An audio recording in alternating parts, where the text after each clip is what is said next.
Cümleten selamun aleyküm hanımlar. Divapatik YouTube kanalıma hepiniz hoş geldiniz. Bugün birlikte iki renkli dikişsiz çok güzel, çok da kolay bir patik yapacağız. Ben patiğimde yeşil ve krem tonlarında 2 tane normal patiklik ip kullandım. Şişlerim 3 numara. Hemen modelimi de göstereceğim. İşte hanımlar, modelimiz bu şekilde. Baştan sona 2 şiş ile yapmış olduğum dikişsiz modelim. Çok güzel, çok şık, zarif bir patik oldu. Tabanımız bu şekilde. Patiğimizin topuk kısmı. Modelimizin hiçbir yerinde dikişimiz yok. Hanımlar, bu patik benim elimin ölçülerine göre 37-38 numara ayaklar için uyumlu oldu. Daha büyük yapmak isteyenler şu arka haroşa sayısını artırabilir. Küçük yapmak isteyenler de şu haroşa sayılarını azaltabilir. Ön bölümleri, tabanı benimle aynı sayıda yapabilirsiniz. Şimdi hep birlikte patiğimize başlayalım. Bu desenli bölümden başlayacağız hanımlar. Yeşil ipim ile 23 ilmek atarak başlayacağım. 23 ilmek. Bu şekilde 23 adet ilmeğimizi atacağız. 1, 2, 3, 4, 5, 6, 7. Hanımlar, 23 ilmeğimizi atalım gelelim. Evet hanımlar, 23 ilmeğimi attım. Hemen şuraya bir düğüm atacağım kenarına. Geri dönüyorum hanımlar. Patiğimizde baştan sona haroşa örgü uygulaması yapıyoruz. Ben örgümüzün hem ön hem arka yüzünde düz örgü örerek haroşalarımı elde ediyorum. Kenar ilmeğimi örmeden aldım. İlk sıramda ilmeklerimin tamamını haroşa yani düz olarak örüyorum. 23 ilmeğimizin tamamını örüyoruz.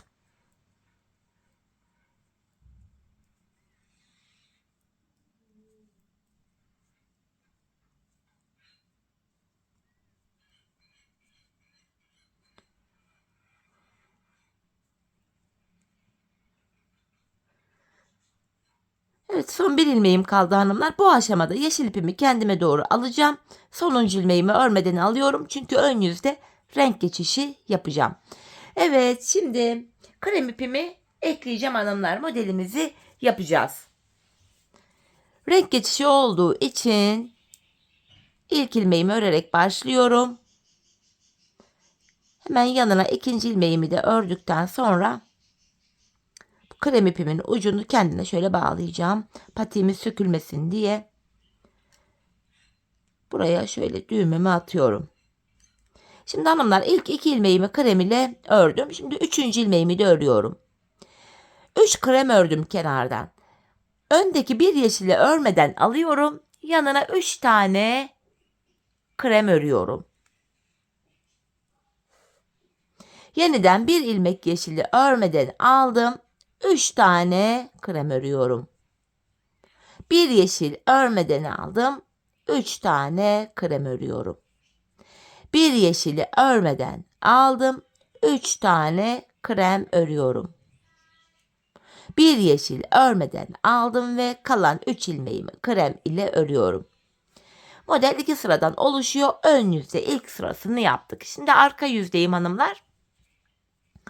Kenar ilmeğini aldım. Yanındaki krem 2 krem ilmeğimi yine düz örüyorum. Arka yüzde ipi kendime doğru aldım. Yeşilimi örmeden alıyorum. Tekrar krem ilmeklerimi düz yani haroşa örüyorum. İpi arkaya doğru aldım. Yeşil ilmeğimi örmeden sağ şişime şöyle alıyorum.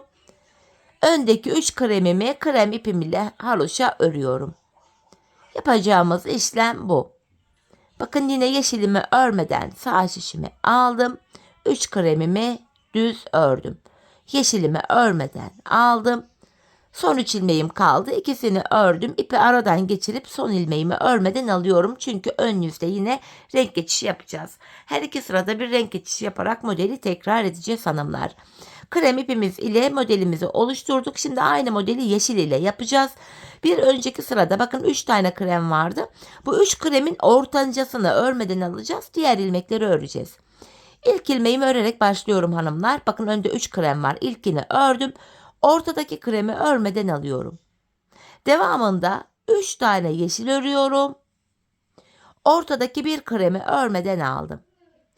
3 ilmek yeşilimi örüyorum. ortadaki bir kremi örmeden aldım. 3 yeşil, 1 krem. 3 ilmek yeşil örüyorum. 1 kremi örmeden aldım. 3 ilmek yeşil, 1 kremi örmeden aldım ve son 1 ilmeğimi yeşil ipim ile ördüm. Bu şekilde. Şimdi arka yüzde yine ilmeklerimizi yeşil ipimiz ile haroşa öreceğiz. Kenar ilmeğini örmeden alıyorum. Krem ilmeğimi bakın ip benden tarafta örmeden aldım. Buradaki yeşil ilmeklerimi düz örüyorum. İpi kendime doğru aldım. Krem ilmeği örmeden sağ şişime alıyorum. Yeşil ilmeklerimi düz olarak örüyorum. Sıra sonuna kadar modelimizi bu şekilde örüyoruz.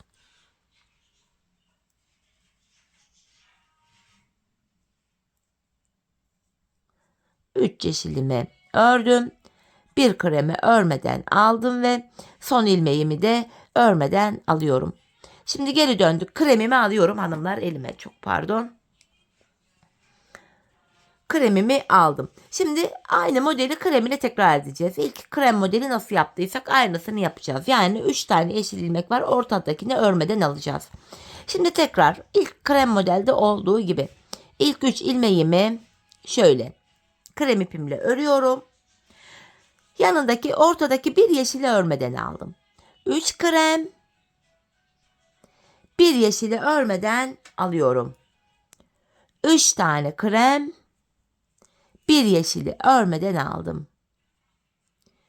3 krem, bir yeşili örmeden aldım. 3 krem, bir yeşili örmeden aldım ve son 3 ilmeğimi krem ipim ile örüyorum. Bu şekilde. İkinci krem modelimizi de böylece başlattık. Geri dönüyorum yine arka yüzdeyim. Kenar ilmeğini örmeden alıyorum. Arka yüzde yine krem ilmeklerimi haroşa örüyorum. Yeşilleri örmeden sağ şişimi alıyorum. Krem ilmeklerimi haroşa, yeşilimi örmeden sağ şişime alıyorum. Yine yeşilimi örmedim. Şu öndeki 3 ilmeğimi krem ile örüyorum. Yeşilimi örmedim. Son bir ilmeğim kaldı. Onu da örmeden sağ şişime alıyorum. Tekrar yeşili alacağız hanımlar. Aynı modele devam edeceğiz. Krem modelleri alttaki kremle aynı şekilde, yeşilleri de alttaki yeşil ile aynı şekilde yapacağız. Yine ilk ilmeğimi yeşil ipimle düz ördüm. Bakın bu ortadaki bir kremi örmeden alıyorum. Devamında 3 ilmek yeşil örüyorum. Ortadaki bir kremi örmeden aldım. 3 ilmek yeşil, bir krem örmeden aldım. 3 tane yeşil, bir kremi örmeden aldım. Bu şekilde sıra sonuna kadar ilmekleri örüyoruz. 3 yeşil, bir krem örmeden aldım ve son bir ilmeğimi yeşil ipim ile örüyorum. Tekrar arka yüzde yine hanımlar ilmeklerimizi gördüğümüz renklerle örüyoruz. Gördüğümüz gibi bakın kremi örmeden aldım. Yeşillerimi düz örüyorum. Kremi örmeden aldım. 3 yeşil ilmeğimi düz örüyorum. Kremi örmeden aldım. 3 yeşil ilmeğimi düz örüyorum. Kremi örmeden aldım. 3 yeşilimi düz ördüm. Kremi örmeden aldım. 3 ilmek yeşilimi örüyorum. Kremimi örmeden aldım ve bu aşamada son bir kenar ilmeğimi yine örmeden sağ şişime alıyorum. Çünkü ön yüzde krem ipimize geçeceğiz. Şimdi hanımlar aynı ilk 2 krem modeli yaptığımız gibi yine aynı şekilde ilk 3 ilmeği örerek kreme başlayacağız. Bir yeşil örmeden alacağız. Bu şekilde devam edecek hanımlar. Modelimiz her 2 sırada bir renk değişikliği yaparak tekrar ediyor. Bu şekilde. Şu an baktığımız anda burada 2 tane krem modelimiz oluştu bile. Hanımlar ben bu patiğimde şu bölümde toplamda krem desenimizden 12 tane olana kadar yaptım. Bakın sayalım. 1, 2, 3, 4, 5, 6, 7, 8, 9, 10, 11, 12. Şimdi hep birlikte burada 12 tane krem desenimiz olana kadar örelim gelelim hanımlar. Ardından patiğimizin kenar bölümlerine birlikte geçelim. Evet hanımlar toplamda 12 tane modelimi ördüm ve geldim. Bu şekilde gördüğünüz gibi. Şimdi hanımlar patiğimizde hemen şu kenarları yapacağız. Bu bölümleri ilmeklerimin tamamını yeşil ipim ile öreceğim. Artık krem ipimi kullanmayacağım hanımlar. Hemen ilk 2 ilmeğimi ördükten sonra krem ipimin ucunu kesiyorum. Burada şöyle bu ipimin ucunu yeşilime bağlıyorum. Düğüm atacağım buraya 2 tane. Şimdi ilmeklerimin hepsini sıra sonuna kadar haroşa öreceğim. Krem ipimin ucunu da şöyle gizleyerek götürüyorum.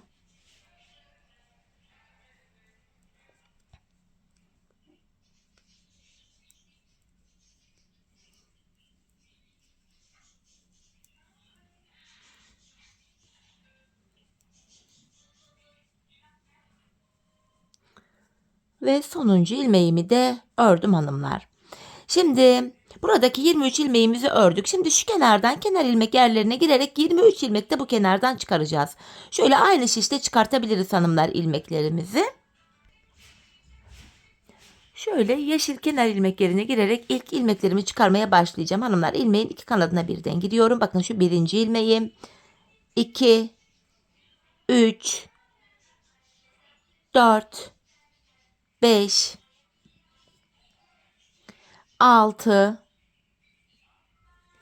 7, 8, 9, 10, 11, 12, 13, 14, 15, 16, 17, 18, 19, 20, 21, 22 ve son kenar ilmek yerine girerek buradan da bir ilmek çıkarttım. 23. İlk 23 ilmeğimi ördüm. Sonra hemen yandaki kenardan da 23 ilmek çıkarttım. Şimdi geri dönüyorum hanımlar. Bu aşamada kenar ilmeğini örmeden aldım. 23 ilmeğimi öreceğim yine haroşa düz olarak. Bakın 4 oldu kenar ilmeğimle birlikte. Şu 5. ilmeğim 6, 7, 8, 9, 10, 11, 12, 13, 14, 15, 16, 17, 18, 19, 20, 21, 22, 23. Bakın şu diğer kenardan çıkarttığım 23 ilmeğimi ördüm. Şimdi diğer 23 ilmeğimi de öreceğim. Bu ilmekler bu şişte beklesin hanımlar. Bunu şimdilik kullanmayacağız. Bir diğer şişimi aldım. Kalan 23 ilmeğimi de diğer şişimle örüyorum. Diğer 23 ilmek dediğim gibi bekleyecek. Kalan 23 ilmeğimi de yine normal haroşa olarak örüyorum.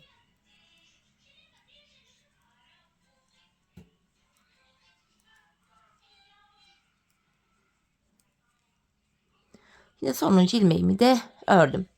Baktığımızda hanımlar ilmeklerimizi bu şekilde örmüş olduk. Yani patiğimizin bu kenarını ve bu kenarını bu aşamada ayırmış olduk. Şimdi patiğimizin sağ kenarını yapacağız öncelikle. Bu sağ taraftaki 23 ilmek üzerinden yine haroşalarımızı öreceğiz hanımlar. Bu şekilde. Dediğim gibi çıkarttığımız ilmekler vardı burada 23. Onlar bekleyecek. Biz şimdi bu kenardaki 23 ilmek üzerinden patiğimizin sağ kenarını haroşa olarak öreceğiz.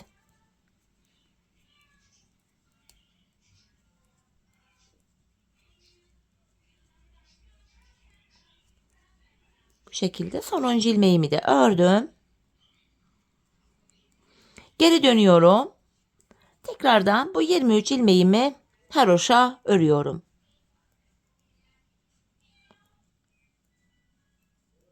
Bu şekilde devam edeceğiz hanımlar ilmeklerimizi örmeye.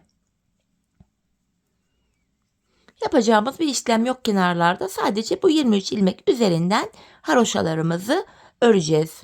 Bu şekilde. Şöyle döndüğüm anda hanımlar şurada yeşil ipimiz ile bakın 2 diş haroşamız oluştu. Ben bu patiğimde bu kenarlara hanımlar bu kenara 18 diş 18 sıra haroşa ördüm. Burada 2 sıra haroşam var. 16 sıra daha haroşa öreceğim. 18 olacak. Hanımlar, ben 18 sıra haroşamı öreceğim. Ördükten sonra sizlere mezura ile ölçüyü vereceğim. Sizler artık ölçülerinizi ona göre ayarlayabilirsiniz. Hani ben 18 ördüm ama belki siz 20 öreceksiniz. Belki daha küçük yapmak isteyeceksiniz. 16 yapacaksınız. Şimdi dediğim gibi ben bu sağ kenarımı tamamlayacağım, geleceğim. Ardından sizlere ölçüyü vereceğim. Evet hanımlar, bu bölüme tamı tamına 18 diş haroşamı ördüm geldim. Şimdi mezura ile ölçümü vereyim, ona göre haroşalarınızı ayarlayın. 37-38'e göre uyumlu oldu bu. Şöyle bakın, ucundan itibaren şu başlangıç yerinden itibaren mezuramı sabitledim. Burası toplamda hanımlar 16 santim yapmışım. Bakın 16 santime geliyor. En ölçüsünü de vereyim hemen. Enimizin ölçüsü de şöyle 8,5 santim. Hanımlar, daha büyük yapmak istiyorsanız eğer, ben 18 yaptım ama hani siz buraya 2-3 sıra daha haroşa fazla yapabilirsiniz ya da 36-35 numara yapmak istiyorum diyenler 2-3 diş haroşa eksik yapabilirler. Şimdi bu sağ kenarı bitirdik. İlmeklerimizi ikişer ikişer toplayarak keseceğim. Bu şekilde ilmeklerimizi topluyoruz artık. Biraz gevşek bir kesim yapalım hanımlar. Çünkü patiğimizin topuk bölümünü örerken bu kenarlardan ilmekler çıkaracağız. İlmek kesim yaptığımız yerlerden. Gevşek kesim yaparsak ilmekleri çok daha kolay çıkartırız. Böyle ilmeklerimi sırasıyla kesiyorum. Ardından sol kenarımızı yapacağız.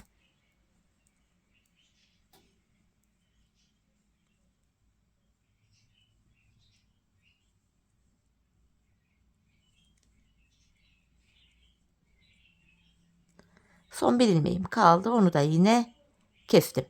En son hanımlar şuraya şöyle 2 tane zincir atıyorum. Ve ipimizi kesiyoruz artık buradan. Şimdi sol kenara başlayacağız hanımlar. Şu ilk iç taraftan başlıyoruz sol tarafa. İpimizi şuradan itibaren, bilek tarafından itibaren şöyle ekliyorum. Ön yüzden. Şimdi de buradaki 23 ilmek üzerinden haroşalarımızı öreceğim. Şöyle hemen ipimin ucunu burada kendine düğümlüyorum. Haroşalarıma devam ediyorum. Şu ipi gizleyerek götürüyorum. Bakın, ipimin üzerinden atlatarak. Bu şekilde yapınca sonradan ip gizlemek durumunda kalmıyoruz. Daha pratik oluyor.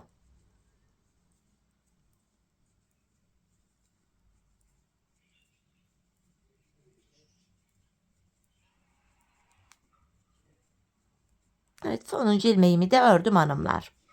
Şimdi geri dönüyorum, yine bu 23 ilmek üzerinden haroşaları devam ettireceğiz. Sağ kenarı nasıl yaptıysak sol kenarı da aynı şekilde yapacağız hanımlar. Ben sağ kenarımıza 18 diş, yani 18 sıra haroşa örmüştüm. Sol kenarıma da aynı sayıda haroşalarımı öreceğim. Evet, sıra sonuna geldim. Şimdi geri dönüyorum hanımlar. Şöyle baktığımızda burada 2 diş haroşamız oldu. Buraya da yine 18 sıra haroşamı öreceğim. Sizler de hemen bu kenara kaç sıra haroşa ördüyseniz bu kenara da aynı sayıda haroşa örmeniz gerekiyor. Görüntü küçük gibi görünebilir hanımlar. Ayrıca bu gözünüzü korkutmasın. Çünkü bakın, haroşa örgü esnek bir örgü türüdür. Açılma payını şöyle bir göstereyim sizlere. Esnek bir örgüdür. Şimdi hep birlikte sağ kenarımız ile aynı sayılarda sol kenarımızda tamamlayalım, gelelim. Evet hanımlar, patiğimin sol kenarında 18 haroşa olacak şekilde ördüm geldim. Şimdi buradaki ilmeklerimi de keseceğim ikişer ikişer toplayarak. Yine sağ kenarda olduğu gibi sol kenarımızda da ilmeklerimizi ikişer ikişer toplayarak gevşek, yani esnek bir şekilde kesiyoruz. Hani dediğim gibi arka bölümü yaparken şu kesim yaptığımız ilmek yerlerinden ilmekler çıkaracağız. Kolay çıkartalım ilmekleri diye böyle gevşek kesim yapıyoruz. İlmeklerimin tamamını keseceğim.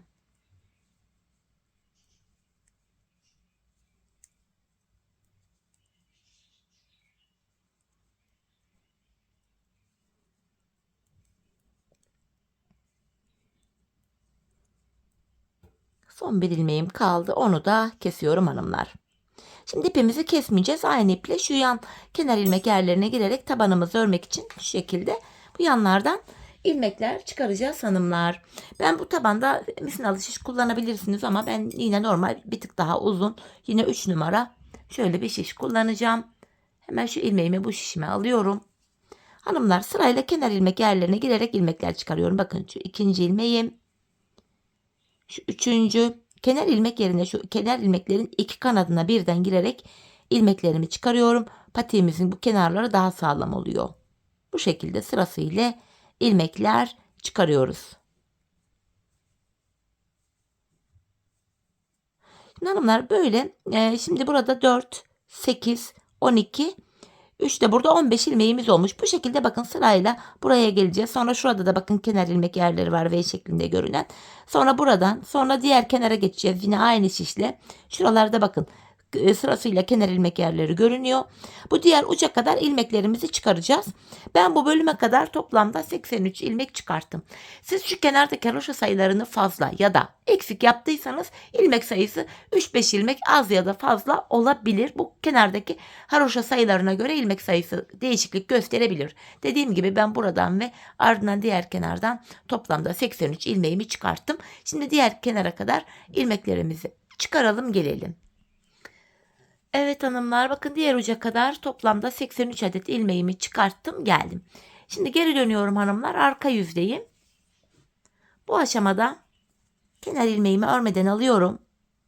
Arka yüzde ilmeklerimi yine sırasıyla haroşa yani düz olarak örüyorum. Bu şekilde hanımlar ilmeklerimizi sıra sonuna kadar haroşa örelim gelelim. Evet hanımlar, ilmeklerimi sıra sonuna kadar ördüm. Ön yüze şöyle bir diş haroşamız bitti. Oluştu. Şimdi patiğimizin burun kısmına 7 ilmek olarak başlayacağız hanımlar. Tabanımızda 15 ilmek olana kadar yanlardan birer birer ilmekler alacağız. Öncelikle şişimizde 83 ilmeğimiz vardı. 83 ilmekten 7 ilmek çıkartınca geriye 76 ilmeğimiz kalıyor. 76 ilmeğimizi de sağ ve sol kenara eşit olarak paylaştırıyorum. Yanlara 38'er ilmek düşüyor. Sayıyı bu şekilde ayarlayacaksınız. Öncelikle bu tabanımızı yapabilmek için bu ilk kenardan 38 adet ilmeğimi örmem gerekiyor. Kenar ilmeğimle birlikte toplam 38 ilmek. 2, 3, 4, 5, 6, 7, 8, 9, 10, 11, 12, 13, 14, 15, 16, 17, 18, 19, 20, 21, 22, 23, 24, 25, 26, 27, 28, 29, 30, 31, 32, 33, 34, 35, 36, 37, 38. Sağ kenardan 38 ilmeğimi ördüm. Şimdi patiğimizin burnu için bir 7 ilmek daha öreceğim. 1, 2, 3, 4, 5, 6, 7. Bu şekilde 7 ilmek ördüm. 7 ilmekten sonra geri dönüyorum hanımlar. İpim karşıda, ilk ilmeği örmeden aldım. Saydığımız anda şu kenarda da 38 ilmek kalıyor. Çünkü yanlardaki 38'er ilmek birbirine eşitti. Şimdi ikinci ilmeğimi ördüm. 3, 4, 5, 6, 7. Burnu ayırdığımız 7 ilmeği tekrar ördüm. Geri dönüyorum, ön yüzdeyim. 7 ilmekle burada bir diş haroşamız oluştu. Şimdi yanlardan birer ilmek ala ala ortadaki bu 7 olan ilmek sayısını 15'e kadar çıkaracağız. İpim karşıda ve yine ilk ilmeği örmeden aldım. 7 ilmeğimi öreceğim. 3, 4, 5, 6, 7. Ardından hemen yanından bir ilmek örerek ortaya ekledim. Ortada 8 ilmeğim oldu. Geri dönüyorum hanımlar. İpim karşıda, yine ilk ilmeği örmeden aldım. Ortadaki 8 ilmeğimi öreceğim. İkinci ilmeğim 3, 4, 5, 6, 7, 8. Şimdi de şu kenardan bir ilmek örerek ortaya ekledim. Ortada 9 ilmek oldu. Geri dönüyorum. İpim karşıda ve ilk ilmeği örmeden aldım. 9 ilmeğimi öreceğim. 3, 4, 5, 6, 7, 8, 9. Bir ilmek de yandan alarak ördüm. Ortada 10 oldu. Geri dönüyorum hanımlar. İpim karşıda ve ilk ilmeği örmeden aldım. Şimdi 10 ilmeğimi öreceğim. 3, 4, 5, 6, 7, 8, 9, 10. Ve yandan bir ilmek daha örerek ortaya ekledim. Böylece orta kısımda 11 ilmek oldu. Şimdi geri döndüm. Yine ipim karşıda, ilk ilmeği örmeden aldım. Şimdi de 11 ilmeğimi öreceğim hanımlar. Şurada 5 ilmeğim oldu.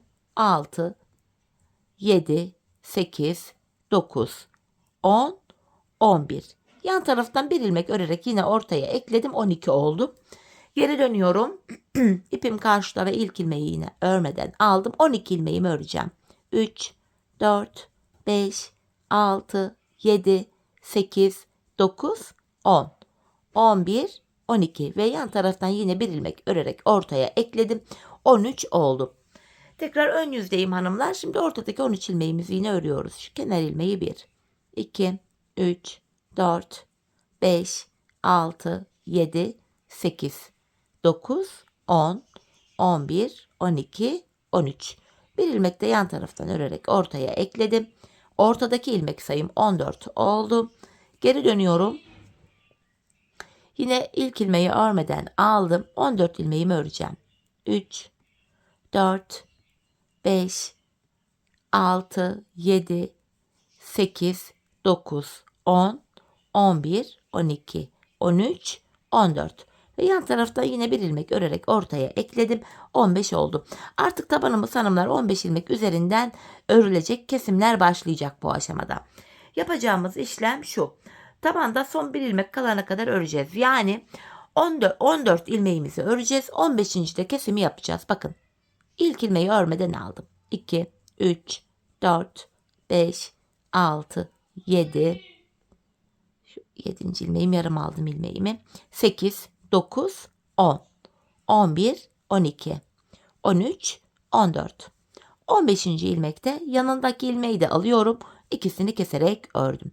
15. ilmekte kesimi yaptım. Kesimden sonra geri döneceğiz. Yine ipimiz karşıda ve ilk ilmeği örmeden alıyoruz. Tekrar 14 ilmek öreceğim. 4, 5, 6, 7, 8, 9, 10, 11, 12, 13, 14. 15. ilmekte yandan da bir ilmek alıyorum. İkisini kesiyorum. Hanımlar tabanımız 15 ilmek üzerinden böyle kesilecek. Her seferinde ilmekleri saymaya gerek yok. Bakın şöyle ayırdığımızda taban ile şu kenar arasında ayrık bir görüntümüz var. Şimdi saymadan gideceğim. Tabanımda son bir ilmeğim kalana kadar öreceğim. Yine ilk ilmeği örmeden aldım. Son bir ilmeğim kalana kadar tabanda ilmeklerimi örüyorum.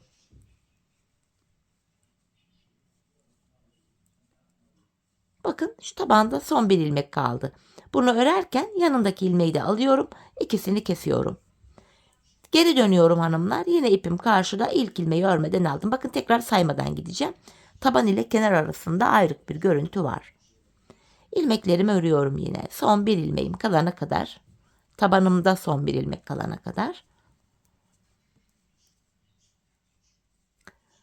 Bakın tabanımda son bir ilmeğim. Bunu örerken yanından da ilmek alıyorum. İkisini kestim. Ardından geri döneceğiz hanımlar. Aynı işleme devam edeceğiz. 15 ilmek üzerinden tabanımız bu şekilde örülecek. Biz bu kesme işlemine sağ ve sol taraftaki ilmekler bitene kadar devam edeceğiz.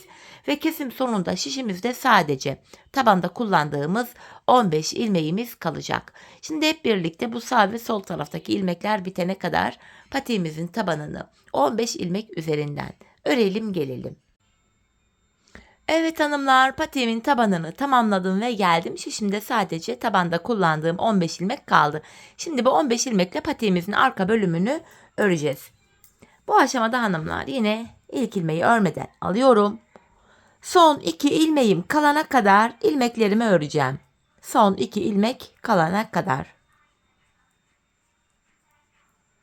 Bu şekilde bakın son 2 ilmeğim kaldı. Bu son 2 ilmeğimi kesiyorum. Şişimde 14 ilmek kaldı. Bu aşamada hanımlar şu sırada kenar ilmek yerleri var. Bakın hemen şurada. Buradaki ilk kenar ilmek yerine şuraya girerek bir ilmek çıkarıyorum. Tekrar 15 ilmeğimiz oldu. Bu şekilde hem patiğimizin arkasını örmüş oluyoruz hem de arkası bu kenarlara ekleniyor. İlmek çıkarttıktan sonra geri döndüm. İpim karşıda, ilk ilmeği örmeden alıyorum. Tekrardan son 2 ilmeğim kalana kadar ilmeklerimi öreceğim. Bakın burada son 2 ilmeğim kaldı. Yine son 2 ilmeğimi kesiyorum. Bu sağ kenardan ilmek çıkartırken hanımlar geri dönüp ön yüzde çıkarıyorum. Çünkü o şekilde daha kolay ilmek çıkarıyorum ben. Buradaki bakın ilk kenar ilmek yerine ilmeğin iki kanadına birden girerek ilmeğimi çıkarttım ve tekrar 15 ilmeğim oldu. Şimdi yeniden diğer ilmeklerimi sırasıyla son 2 ilmeğim kalana kadar öreceğim. Son 2 ilmek kalana kadar. Bu şekilde yine son 2 ilmeğimi kesiyorum ve bir sonraki kenar ilmek yerine girerek ilmeğimi çıkarıyorum. Tekrar 15 ilmeğim oldu hanımlar. Yeniden geri dönüyorum. İpim karşıda, yine ilk ilmeği örmeden aldım. Tekrardan son 2 ilmek kalana kadar öreceğim. Patiğimizin bu arka bölümünde son 2 ilmek kalana kadar örüyoruz. Son 2 ilmeği kesiyoruz ve sıradaki kenar ilmek yerinden ilmek çıkarıyoruz. Bakın yine son 2 ilmeğimi kestim. Geri döndüm ve hemen sıradaki kenar ilmek yerim şurası. Buraya girerek bir adet ilmek çıkartıyorum. Bu şekilde. Arka bölüm bu şekilde örülüyor hanımlar. Tekrardan örüyorum ilmeklerimi.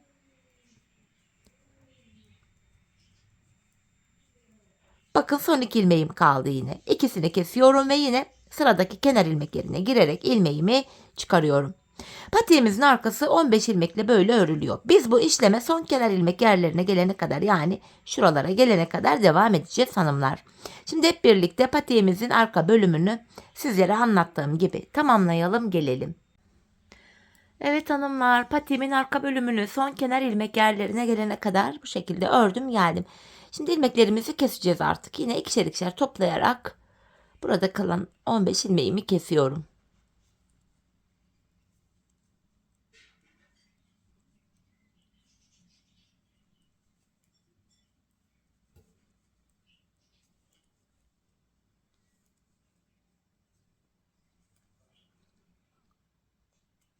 Son bir ilmeğim kaldı. Onu da yine kestim. Patiğimizin bu arka bölümünü bitirdik hanımlar. Hemen tığımı alıyorum. Burada böyle tümsek bir görüntü oluşmasın diye hemen şöyle dibine batarak burayı düzlüyorum. Hanımlar, patiğimizin kenarına şöyle bir kenar oyası gittim. Tek sıradan oluşan, patiğimizin kenarı böyle daha sıkı düzgün dursun diye. Yapacağımız işlem şu. Bakın bu aşamada ipimi tığıma doluyorum. Hemen önündeki kenar ilmek yerine ilmeğin 2 kanadına batarak bir ilmek çıkarttım. Tığımda 3 ilmeğim var. Üçünü birden topluyorum. Tekrar ipimi tığıma doladım. Hemen bir diğer kenar ilmek yerine batıyorum. Tığımdaki 3 ilmeği topluyorum. Bu şekilde hanımlar kenar oyamızı yapıyoruz. Şöyle bunu yaparken çok sıkmayalım. Sıkarsak şu boğaz kısmı daralır. Ayağa zor girer patiğimiz. Biraz esnek tutarak ilmeklerimizi bu şekilde kenar oyamızı yapıyoruz. İpimi tığıma doluyorum. Kenar ilmek yerine batarak ilmek çıkartıyorum ve tığımdaki 3 ilmeğimi topluyorum. Bu şekilde. Hanımlar, bu şekilde patiğimizin çevresini, hemen burayı yapacağız. Diğer kenarı, şu topuk kısmını ve bu ilk başladığımız yere kadar kenar oyamızı tamamlayalım gelelim. Evet hanımlar, ilk başladığım yere kadar kenar oyamı yaptım geldim. En son şuraya da bir tane zincir çekip ipimi kesiyorum. Şöyle hemen ipimizin ucunu gizleyeceğim. Şu kenardaki ipimizin ucuydu hanımlar, hemen onu da gizleyelim. Şöyle ilmek aralarına girerek ipuçlarını böyle gizliyoruz hanımlar. Patiğimizin içi dışı böylece tertemiz görünüyor. Şöyle.